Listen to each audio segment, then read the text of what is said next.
ஓம் ஸ்ரீ குருபியோ நமக. ஓம் ஸ்ரீ மகா பெரியவா சரணம். மே 31ஆம் தேதி ஞாயிற்றுக்கிழமை நாளைய தினம் வைகாசி மாதத்தில் வரக்கூடிய பௌர்ணமி. இந்த ஒரு தானியத்துக்கு மேல ஒரே ஒரு தீபத்தை ஏற்றி வைத்தாலே போதும், தலையெழுத்தே மாறும், ராஜயோகம் உண்டாகும். அது என்ன தீபம், அந்த தீபத்தை எத்தனை மணிக்கு ஏற்றணும்னு பார்க்கறதுக்கு முன்னாடி நம்மளோட வீடியோஸை இப்போ தான் நீங்கள் ஃபஸ்ட் டைம் பார்க்குறீங்கன்னா மறக்காமல் சப்ஸ்கிரைப் பண்ணிக்கோங்க. தொடர்ந்து இது மாதிரி அப்டேட் தெரிஞ்சுக்கிறதுக்கு பக்கத்து நோட்டிஃபிகேஷன் பெல்லை கிளிக் பண்ணி ஆல் அப்படிங்க செலக்ட் பண்ணிக்கோங்க. இப்போ என்ன தீபத்தை எத்தனை மணிக்கு ஏற்றணும் அப்படிங்கிற பற்றி தெளிவாக தெரிஞ்சுக்கலாம். வைகாசி விசாகம் முடிந்து வைகாசி பௌர்ணமி மே 31ஆம் தேதி ஞாயிற்றுக்கிழமை வந்திருக்கு.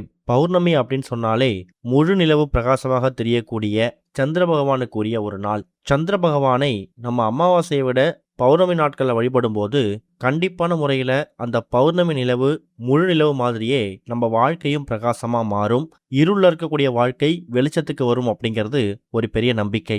அதைவிட முக்கியமானது பௌர்ணமி சந்திர பகவானுக்கு உரியது. சந்திர பகவான் மனோகாரகன் அழைக்கப்படக்கூடியவர். மனோகாரகன்னா நமக்கு வாழ்க்கையில் ஏற்படக்கூடிய மனக்குழப்பங்கள், சண்டை சச்சரவுகள், கணவன் மனைவிக்குள்ள இருக்கக்கூடிய கருத்து வேறுபாடுகள், இது எல்லாத்துக்கும் பிரச்சனையாகவும் இதுக்கு தீர்வும் கொடுக்கக்கூடியவர் இந்த ஒரு மனோகாரகன் சந்திர பகவான். இந்த ஒரு மனோகாரகன் சந்திர பகவான் அவருக்குரிய இந்த ஒரு பௌர்ணமி வைகாசி மாசத்துல ஒரு சில வருஷங்கள் பார்த்தீங்கன்னா முருகப்பெருமான் அவதரிச்ச வைகாசி விசாகத்தோடு சேர்ந்து வரும். ஒரு சில வருஷங்கள் தனித்தனியாக வரும். இப்போ உதாரணத்துக்கு இந்த வருஷம் 2026 வைகாசி விசாகம் மே 30ஆம் தேதியும் வைகாசி பௌர்ணமி மே 31ஆம் தேதி ஞாயிற்றுக்கிழமையும் வருது. சொல்லப்போனா மே 30ஆம் தேதி பகல் 12:55 பௌர்ணமி ஆரம்பிச்சிடுது. அது மறுநாள் மே 31 ஞாயிற்றுக்கிழமை பகல், அதாவது மதியம் 2:45 வரைக்கும் பௌர்ணமி இருக்கு. சூரிய உதயத்தை கணக்கு பண்ணி நாம ஞாயிற்றுக்கிழமை தான் பௌர்ணமி திதியாக கணக்கில் எடுத்துக்கணும். பௌர்ணமிக்கான எந்த ஒரு பூஜைகள் பண்ணுறதா இருந்தாலும் அதை நீங்கள் ஞாயிற்றுக்கிழமை தான் பண்ணணும். அம்மன் கோவில், அம்பாள் கோவில்களில் இந்த பௌர்ணமிக்கான பூஜைகள் ரொம்ப விசேஷமாக நடக்கும். அதில் போய் கலந்துக்கலாம். ஒரு சில கோவில்களில் பௌர்ணமி மதியத்தோட முடிஞ்சதால மே 30ஆம் தேதி சனிக்கிழமை மாலை நேரத்தில் கூட பூஜை பண்ணுவாங்க. இன்னொரு பக்கம் முருகப்பெருமானுக்கு உகந்த இந்த ஒரு வைகாசி விசாகத்தை வழிபட்டுட்டு அதுக்கு அடுத்த நாள் வரக்கூடிய இந்த ஒரு வைகாசி பௌர்ணமியும் சேர்த்து வழிபடும் போது ஒரே நாளில் நமக்கு 2 விஷயங்கள் கிடைக்கும். இப்போ உதாரணத்துக்கு நாளைய தினம் ஞாயிற்றுக்கிழமையில் வந்திருக்கக்கூடிய வைகாசி பௌர்ணமி. பௌர்ணமி மாதம் எந்த கிழமையில வருதோ அதை பொறுத்து அதோட பலன் மாறுபடும். பௌர்ணமி சந்திர பகவானுக்குரிய கிரகம் அப்படிங்கிறதுனால நாம சிவபெருமானோட அருளையும் மறைமுகமாக பெற முடியுமா? அதுதான் சந்திர பகவானை வணங்குவதற்கு முக்கியமான நோக்கம். அப்படிப்பட்ட சந்திர பகவானுக்கு உகந்த இந்த ஒரு பௌர்ணமி சூரிய பகவானுக்கு உகந்த ஞாயிற்றுக்கிழமையில வந்திருக்கிறது விசேஷம். ஞாயிற்றுக்கிழமைய சூரிய பகவானுக்கு உகந்த நாள்னு சொல்லலாம். சூரிய பகவான் யாரு? கிரகங்கள்லயே ராஜகிரகம்னு அழைக்கப்படக்கூடியவர். 7 குதிரைகள் பூட்டப்பட்ட தேர்ல வலம் வரக்கூடியவர். அரசாளும் பதவி, அதை விட முக்கியமானது அரசியல்ல பெரிய வேலை, அரசாங்க வேலை, இது எல்லாத்தையும் ஒருத்தவங்க ஜாதகத்துல வாழ்க்கையை ஏற்படுத்தக்கூடியவர் இந்த ஒரு சூரிய பகவான் தான். அவரை வணங்கும் போது ராஜயோகம் ஏற்படும். ராஜாவா வாழ முடியும், கொடி கட்டி பறக்க முடியும். அதே மாதிரி உடல் சம்பந்தப்பட்ட பிரச்சனைகளுக்கும் தீர்வு கிடைக்கும். இப்படி பல மகிமைகள் நிறைந்த இந்த சூரிய பகவானுக்கு உகந்த ஞாயிற்றுக்கிழமையில அவருக்கு உகந்த தானியம் கோதுமை. கோதுமையை மாவாவோ இல்லை மற்ற பொருட்களாவோ பயன்படுத்தக்கூடாது.